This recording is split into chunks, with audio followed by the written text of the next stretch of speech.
Hello Pisces, simulan na po natin ang inyong reading for November 2020. Dito muna po tayo sa tarot at itong oracle cards ay ating munang ilalagay sa gilid kung saan ay kukuha tayo ng pinaka-exact message dyan na maiwan ito para sa iyo later, okay? Pisces, November 2020. Okay, meron lumabas. Knight of Wands. Okay. Knight of Wands, Pisces. Ano po maiwan natin message? Pisces, okay. Death. Then message. Okay. Queen of Cups in reverse, Seven of Wands. Okay, Pisces. This past few months, kung ang ilan sa inyo ay dumadaan po sa ilang worries or problema pagdating sa usaping pera, to be honest, maaaring patuloy mo pa rin itong maramdaman ngayong buwan. Okay, keep in mind po na ito ay general message. Pero, maaaring ang ilan sa inyo ay naroon o present yung pakiramdam, pasensya na po sa ilang ingay na inyong maririnig, present yung pakiramdam na parang labas lang kayo ng labas ng inyong income at walang pumapasok na pera or hindi nagiging maganda yung takbo dito. Maaaring ang ilan ay dumadanas ng pagkawala ng trabaho na syempre hindi okay. Lalo pa ngayon at lahat tayo ay dumadaan sa crisis o krisis ng buhay. Idagdag mo pa ang ilang hindi mo inaasahang bayarin with the Seven of Wands kasi ito yung patuloy na ilang challenges na maaari mo pa rin ma-encounter o maranasan this November. Merong competition or struggle pagdating sa inyong trabaho or kung hindi man, ano man itong pinagkakaabalahan nyo, pag-aaral. Na-mention ko na ang ilan ay maaaring nawalan ng work. I'm sorry to say that, pero alam ko minsan straightforward lang tayo kung ano yung nakikita ko dito sa inyong baraha. Because with the Death card, this means maaaring merong endings at nakikita ko maaaring nag-focus ito sa inyong career. Maaaring din naman itong mga pagbabago, transformations na maaaring ihain sa iyo ng universe this time at wala kayong choice. Pero Pisces, kung ito mang mga mensahe na nababangkit ko ay mag-resonate para sa iyo, ay huwag kang bibitaw. Okay? Continue mo lang itong ginagawa mo kahit parang kakarampot lang yung resulta. Kumbaga, huwag na tayong masyadong choosy ngayon dahil nasa pandemic state pa rin tayong lahat. Kumbaga, ipagpatuloy mo lang itong iyong ginagawa. Ilaan mo yung iyong focus at gawin yung best. Gawin mo pa rin yung best mo na isang bagay na patuloy mo pa rin magagawa. Okay, as a Pisces, alam ko masikap ka, matyaga ka, at marunong kang humawak ng iyong responsibilidad, mapapamilya, especially sa iyong income, sa inyong finances.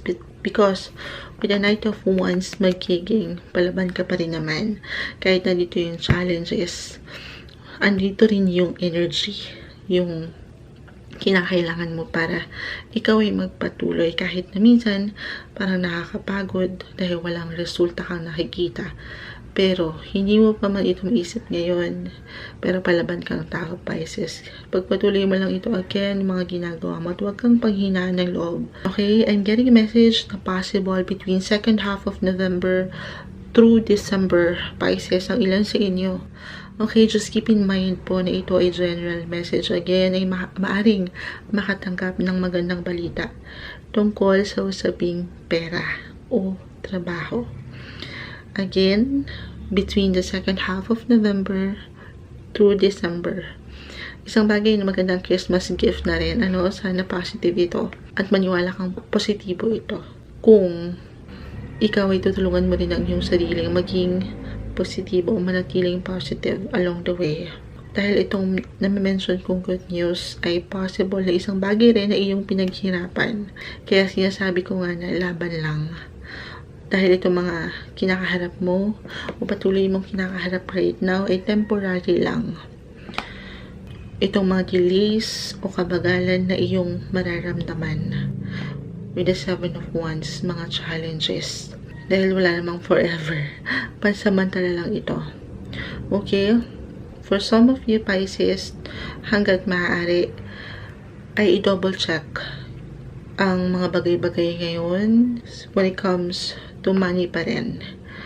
Dito sa inyong ginagawa, dito ako nakikita itong umiikot ngayon. Iwasang magpadalos-dalos sa desisyon. With the Knight of Wands kasi isang downside nito na nakikita natin ay yung magiging maaaring magpadalos-dalos ka sa mga bagay-bagay. Kasi nga, andun yung energy na gusto mong gawin, gusto mong makatapos, gusto mong magkaroon ng magandang resulta ang iyong ginagawa. Pero isang downside nga nito ay maaaring makakapag-decide ka ng isang bagay na hindi mo masyadong pinag-iisipan.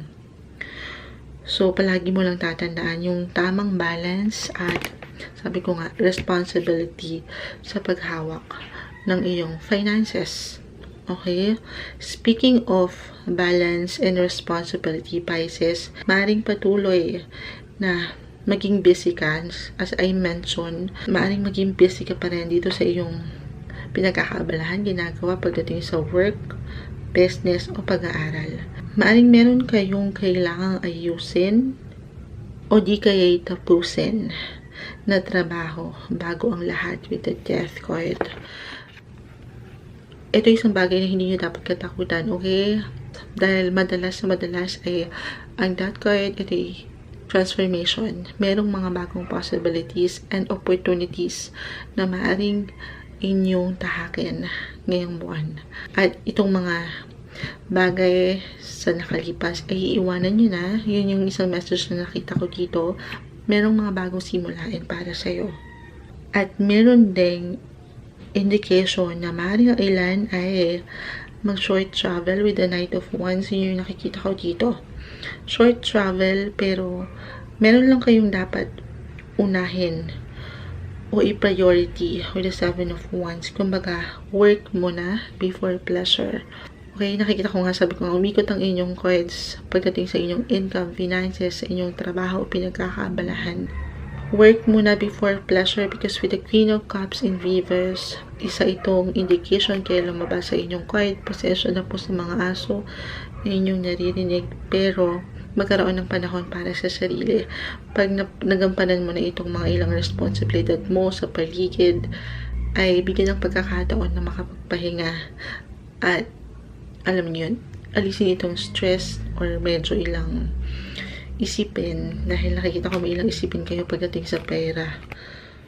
Okay, na-mention ko na maaring mayroong positive news kayong matanggap anytime soon. At ito ay something na mula rin sa inyong effort between half of November through December. Isang bagay na mula rin sa inyong pinaghirapan. Kaya nga, sabi ko magpatuloy ka lang kahit na parang ngayon ang bagal ng ilang bagay. Dahil merong resulta ito sa huli, Pisces. At maaaring ito ay isang bagay na matagal mo lang hinihintay. Okay, kung hindi man ito about money matter at hindi ka nakaka-relate dito sa akin na may-mention right now, maaaring ito ay about sa iyong pag-aaral. Ano man itong iyong ginagawa again o pinagkakaabalahan or tungkol sa iyong relasyon, mapapamilya, kaibigan, or personal na relasyon. Pisces, mag-iwan lang ako ng ilang input about astrology because there is a lunar eclipse that will happen this November 30. Eclipses are pretty major events, especially pagdating sa astrology. Pisces, isa sa maaaring epekto na iwan sa'yo ng eclipse na ito ay may patungkol sa family or home sector, sa iyong tahanan. Maaring meron kayong bigyan ng higit na focus dito ngayon o bigyan ng extra attention. Halimbawa ay meron kayong kailangang ayusin o i-repair na gamit, meron kailangang bilhin o i-renovate. Or kung hindi man ito physical na bagay, ay maaaring ito ay pang-emosyonal na sektor sa pamilya. Maaaring meron kaunting drama kayong may encounter ngayon na ayun na nga, maaaring maging emotional kayo at maaaring maapektuhan ka nito. Kaya siguro lumabas ang Queen of Cups, isang paalala ito na magkaroon ng balance at kung kinakailangan mo nang mag-step back, At huwag magpabigla-bigla dito sa emosyon or sitwasyon para makaiwas ka dun sa ilang conflict. Huwag pangunahan ng emotions, although as a Pisces, parang impossible yon dahil very sensitive and emotional ka pagdating sa ilang bagay. Pisces, hindi mo kailangan itong dalhin lahat with the 7 of Wands. Ito yung mga laban mo sa buhay. Kung kinakailangan mo mag-step back again with the Queen of Cups, dito sa sitwasyon, ano man ito, bigyan mo ng space at pagkakataon ng iyong sarili na makapag-isip na lang muna, makapagpahinga. At para rin mas makabuo ka ng mas klarong pananaw o pag-iisip sa anumang maaari mong kaharapin sa sektor na ito ng iyong tahanan at pamilya. Self-love with the Queen of Cups, Pisces. Okay, ayun. Hindi na natin yung palalawakin pa para sa'yo. Hihingi tayo ng ilang message or exact message na maaaring iwan sa'yo ng Oracle cards gamit ang Moonology. For Pisces, anong exact message na? Exact message for Pisces. Exact message na yun natin para sa kanila, Pisces. Okay. You and your loved ones are safe. Okay, although itong nabanggit ko na lunar eclipse in November 30 ay isang eclipse na parang merong mga bagay na